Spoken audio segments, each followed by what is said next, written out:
The Israeli army on Sunday released footage of ground explosions said to be the destruction of militant facilities in the Gaza Strip. VOA cannot independently verify the dates or locations of the video.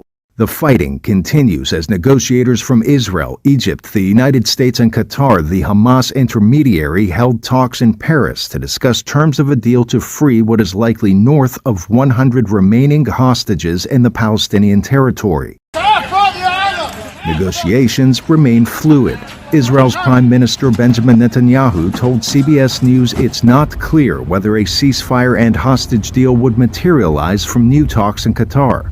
Hamas says Israel has denied its main demands that include an end to the military occupation of Gaza. As thousands joined what's become a weekly rally in Tel Aviv demanding the immediate release of hostages still held by Hamas since its October 7 attack on Israel,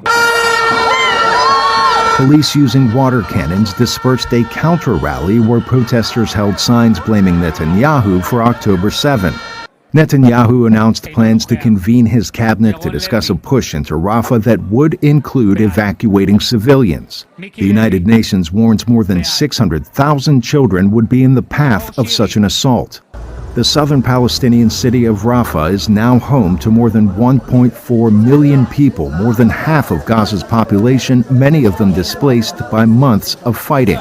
The United States says a humanitarian plan should accompany a military one for Rafah. We're talking about more than 1 million people who have been pushed into this small space in Gaza because of military operations elsewhere. It's also the area where all of the humanitarian assistance comes into Gaza to serve all of Gaza. And so we've been clear that we do not believe that an operation, major military operation, should proceed in Rafah unless there is a clear and executable plan to protect those civilians, to get them to safety, and to feed, clothe, and house them.